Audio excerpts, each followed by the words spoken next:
This is the last lecture of the first week, and in this we'll try to discuss as briefly as we can the rise of the South India and the last emperor.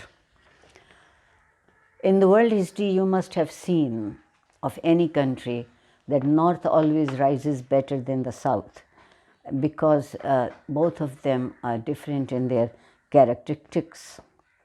And in this case, the time that we are discussing, the North was taken over by Aryans and South was inhabited by the original people. The resemblance of these people comes to Ethiopians, but more so, the later historians have discovered that they may be resembling the Egyptians. The South India in 4 BC knew Greek, and they also knew the kingdoms of other families like Pandyas. Mahabharata also mentions the South, and Ashoka's inscriptions also mention the Rajas of the South, from the Cholas, Pandyas, Satyavantras and Kerala-putras. These are the name of the Rajas of the South. The Magadhian were known as Nandas. Mauryan India was simmered in Jainism, and Jain missionaries went to South. South suited them because basically the Jains preferred the profession of trade, and this trade was in a way backbone of southern economy and also of North. It was basically that the Aryan, when they came, they were culturally influenced by the Hinduism, but in South this was not that widely appreciated. The 3 Tamil kings were there in Cholas, Pandyas, Cholas, and trade.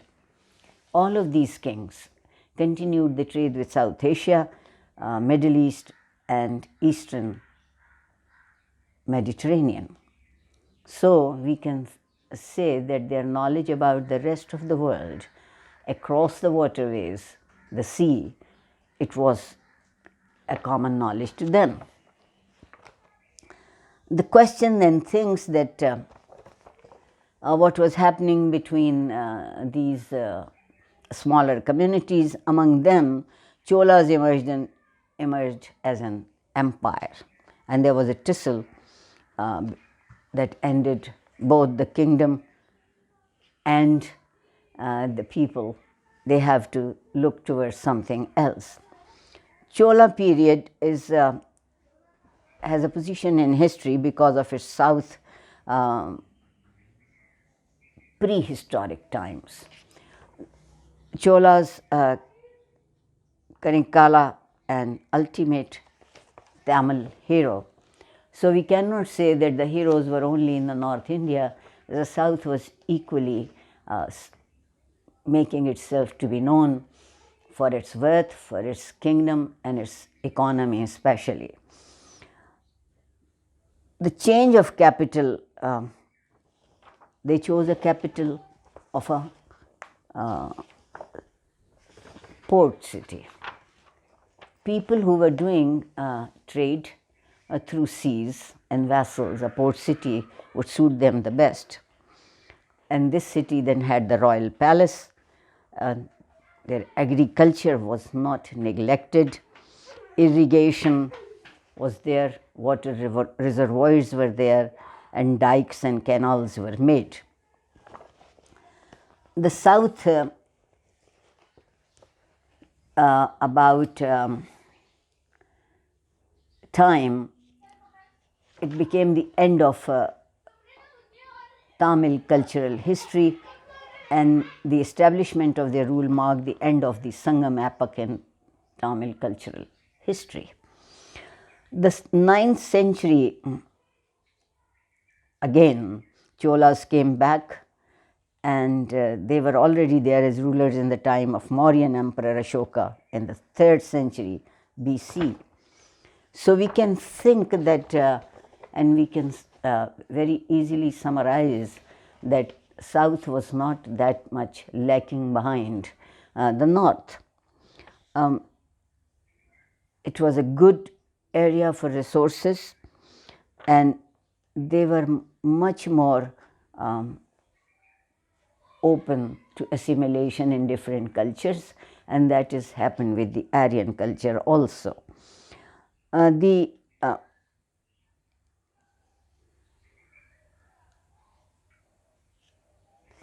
animosity between these ruling tribes or communities one can understand, because they will be eyeing each other to bring them down so that they can expand their own borders. The question is that Tamil culture flowered, blossomed in this era, and for cultures we have to really go back to Marco Polo, and he writes about this. Greeks have also mentioned some sub-kings, and Pandyas, the one lineage known to rule south, is more like a myth. Not much information is found there. But between Cholas and Pandyas, the rulers started like having a seesaw kind of a control, and Aryan religion started to creep in and taking over of Buddhism, Jainism, and then it became later as Hinduism. People generally moved easily within these territories, and they were high throned in the north, they always considered, and governments were more for Brahmanism, as I mentioned earlier. And the war among these ruling parties really weakened the south, but it was rising. It was rising in other different ways.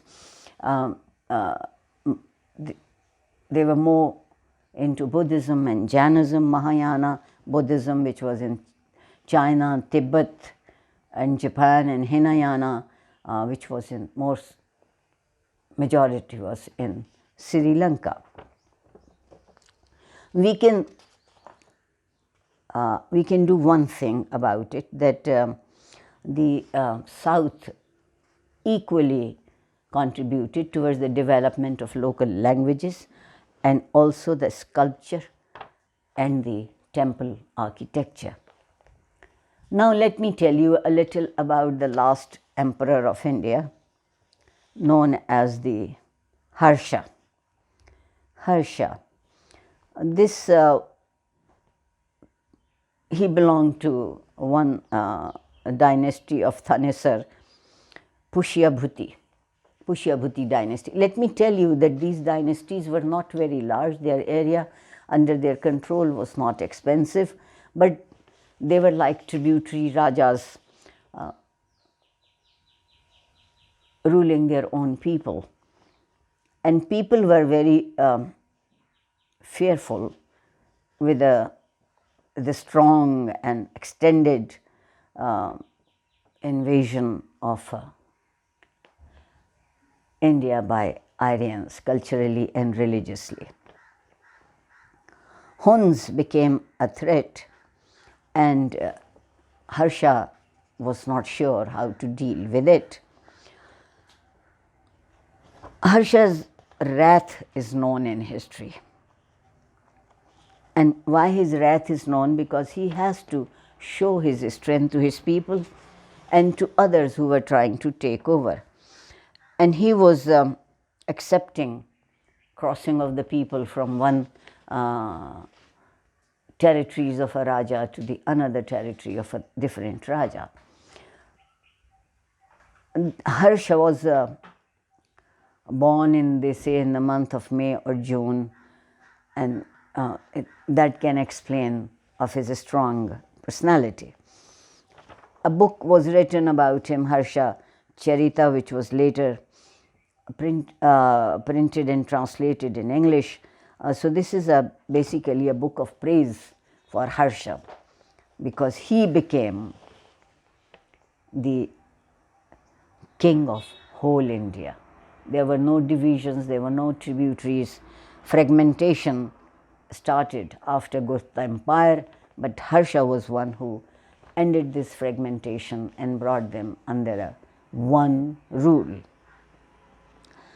Territory was enlarged, army was enlarged, more elephants were added, and so the war, wherever there was a war, he will win, but he will win more on a diplomatic table. He knew. He was committed to hard working, he was a wise man, and he also continued cultural learning, education. He wrote plays, he was a poet. What an ideal Raja, knowing the best of the war tactics, knowing the good governance, knowing how to be kind to people to make them comfortable, and then having all those intellectual capacities and capabilities to express in a beautiful way. His driving force was very much his broad ideas. He was accepting diversity. So you can understand that he was quite modern in his approach of a Raja. He became a Buddhist in later life because he was very sensitive about life. Isn't it strange that the kings or Rajas or rulers are sensitive to life and are sensitive to their responsibilities?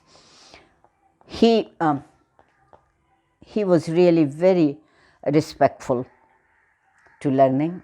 Education meant a lot to him, and he always honored Buddha. But that does not mean that he was not religiously generous to other sections. The festivals are allowed, and Harsha in India is known as the first king who ruled over all India, and a great king.